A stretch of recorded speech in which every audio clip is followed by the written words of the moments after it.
Olá pessoal, vamos continuar a aula falando sobre amostragem e quantização de imagens. Finalmente, a última etapa dessa aula é sobre amostragem e quantização.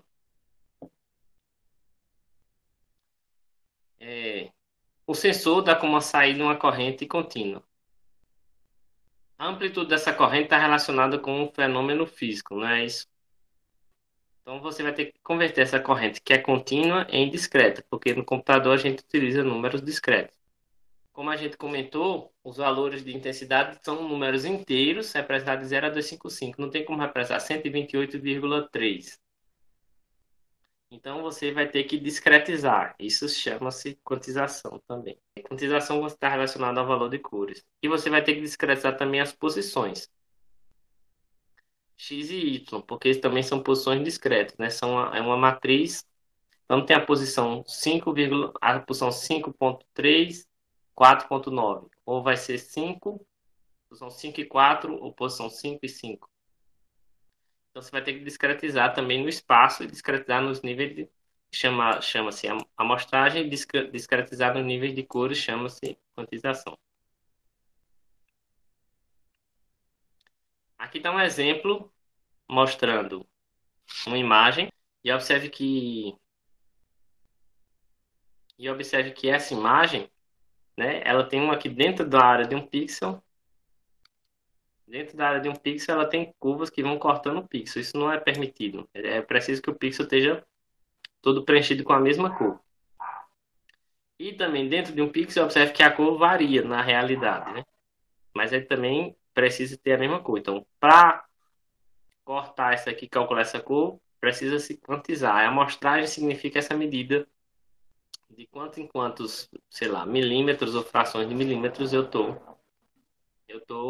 pegando, definindo a minha área do meu pixel. E na quantização vou definir a cor. Observe que aqui está bem ruidosa a cor variando dentro de um pixel. Eu preciso representá-la com um número só. Assim, aqui está mostrando toda essa linha. Qual é a intensidade de cor dessa linha entre A e B? Né? Aqui no começo é quase tudo branco, ó, mas a questão dos sensores não é homogênea. Inclusive, alguns telefones hoje vêm com câmeras de 12 megapixels, que na verdade tem 48 megapixels. Então ele pega esses valores ruidosos para tomar uma decisão para aumentar a nitidez da imagem, ao invés de simplesmente arredondar, né? E aqui está mostrando a imagem quantizada. Ele vai pegando os valores e amostrando aqui esses valores, gerando esse gráfico. Então, representação de imagens digitais. Converter uma imagem contínua, né? Está representado por um F maiúsculo de ST, em uma imagem digital F de XY. X e Y são as coordenadas espaciais que pertencem ao domínio espacial da imagem. Então a gente está mostrando três formas de representar. Com uma superfície, que é essa aqui, essa forma de cima. Vocês podem entender aqui o valor zero, né? É como uma matriz que tem valor zero, vai ser a piso aqui dessa superfície. Quando for subindo maior ou mais alto fica a superfície. Então a matriz vocês já viram que é essa representação daqui. E aqui a representação comum que a gente vê como uma fotografia, certo? Onde o nível mais escuro representa valores menores na matriz e os níveis mais claros representam valores maiores na matriz. Aqui está representando as intensidades de 0 a 1, né? Dá para perceber pela matriz, né? Que é uma forma de representação bem padrão, porque mesmo que você esteja representando, sei lá, com 8 bits, 7 bits, 10 bits, aí não importa, você fazendo a conversão para número contínuo, pode trabalhar dessa forma. Muito embora a gente sabe que na prática o computador utiliza números discretos. A gente já viu, né? Exatamente igual a esse. Mas só recapitulando, estão mostrando a intensidade do ponto da matriz, mostrando que essa matriz aqui representa essa imagem daqui de baixo. Obviamente aqui eu coloquei umas bordas entre os pixels para a gente ver cada pixel separadamente. A matriz, né, está representada aqui, já está marcada aqui. Cada F de 00, F de 01, cada um é um valor de intensidade. Cada ponto desse aqui é chamado de pixel. É um elemento da imagem, pé, o elemento pictórico, tem alguns números, mas pixel eu acho que é um dos mais populares. É cada um dos elementos dessa matriz que representa a imagem. Faixa dinâmica. A faixa dinâmica representa o número de níveis de cinza da imagem, né? Costuma ser uma potência de base 2. Então, se eu tenho 8 bits, vai ser 2 elevado a 8, que dá 256 valores. E esse valor começa com 0, o máximo vai ser 255. Quando o sensor verifica um valor e esse valor passa a ser o máximo, chama-se saturação. Quando o sensor não consegue captar acima de um valor máximo, se chama saturação. E quando ele não consegue captar abaixo do valor mínimo, é um outro tipo de ruído, também é uma saturação para baixo. Observe aqui essa flor, está mostrando aqui uma região de saturação. Não está conseguindo mostrar mais o detalhe gradual da flor aqui, outra região também de saturação. Não consegue mostrar mais os detalhes graduais da flor, a iluminação foi demais.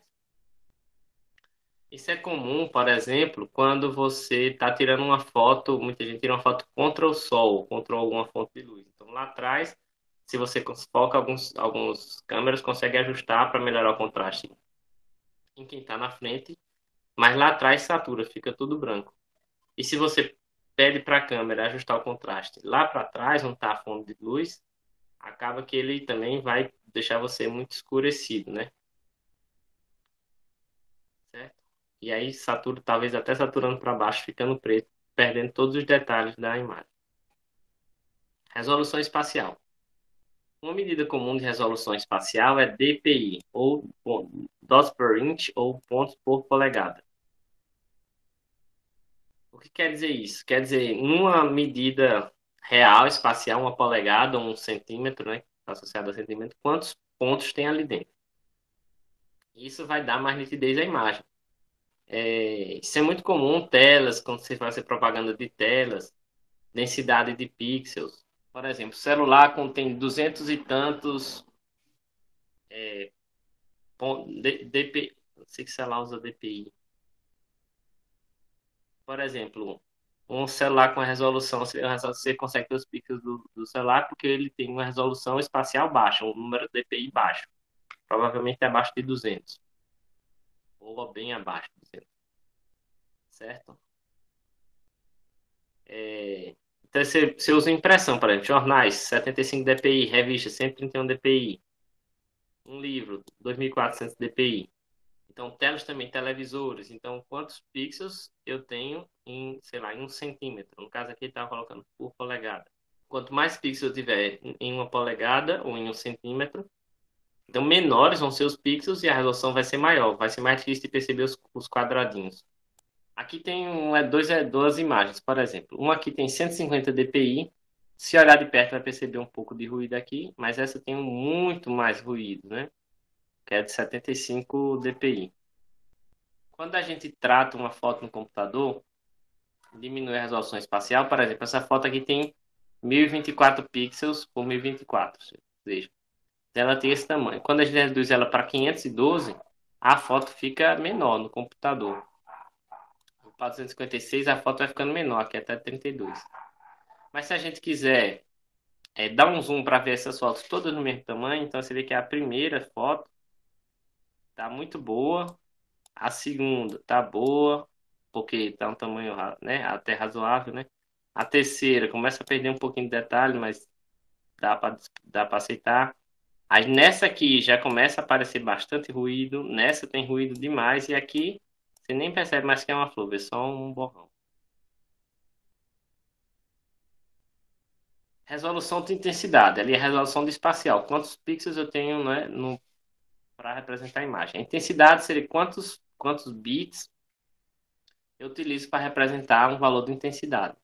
Como eu falei, 8 bits por pixel é uma representação bastante comum. Mas você pode usar mais, 16 ou qualquer quantidade. Certo? Aí você vai ter um trabalho de quantização lá do seu sensor, conseguir diferenciar todas. Aqui já dá 2 elevado a 8, 256 valores. Aqui, aqui já vai ter mais de 64 mil valores de intensidade. certo? Mas também é comum utilizar um bit por pixel. Aí você só tem valor preto ou branco. Não tem cinza, não. Sim, essa é a forma de resolução que pode ser diminuída com facilidade, né? Mas falsos contornos podem surgir. Quando você tem poucos valores de densidade, é muito comum ter falsos contornos. Por exemplo, tira uma foto do céu. Às vezes você percebe faixas de cores azuis. Porque não tem tantas cores azuis para representar as cores do céu, na câmera que você usou, por exemplo. Aqui a gente mostra um pouco de falsos contornos que surgem com a redução de intensidade. Aqui está utilizando 256 níveis de cinza. Aqui 128. Até fica difícil de perceber por enquanto a mudança. 64 níveis de cinza aqui. Aqui já passa para 32, já começa a aparecer algumas mudanças. Mas quando você deixa de 256, passa para 16 níveis de cinza, os falsos contornos se tornam evidentes. Aqui, aqui. Ou seja, são falsos contornos porque não existem na realidade. É uma mudança gradual de cinza, né? Com 8 tons de cinza, observe que até alguns falsos contornos apareceram, porque misturou todo numa cor só. E usando só um bit por pixel, só dois tons de cinza, a imagem se torna isso daqui. Só o fundo e o que está na frente. Resumindo o que a gente viu na aula, a gente começou discutindo sobre ilusões ópticas e alguns fenômenos do sistema visual humano. Depois comentamos um pouco sobre luz e espectro eletromagnético, as características físicas da luz, da formação de imagem. E um pouco sobre sensores, como as imagens são adquiridas. E depois como as imagens são transformadas em imagens digitais, através de amostragem, que seria uma discretização espacial, e quantização, a discretização da intensidade. Né? E aí tocamos em pontos bastante relevantes, principal, a representação, como a imagem é representada, de forma digital, como uma matriz de pixels, né? Uma matriz, ou seja, um elemento, uma grade discreta, onde cada valor também é discreto, é um número inteiro. Depois nós discutimos sobre a resolução da imagem, resolução espacial e resolução de intensidade, imagem nível de cinza e comentamos até um pouco sobre falso contorno. Espero que vocês tenham aprendido bastante, certo? Não esqueçam de conferir o livro, eu marquei até as páginas desse capítulo 2, de onde o conteúdo foi tirado. Espero que vocês tenham tirado grande proveito desse material e qualquer dúvida entre em contato. Fiquem todos em paz.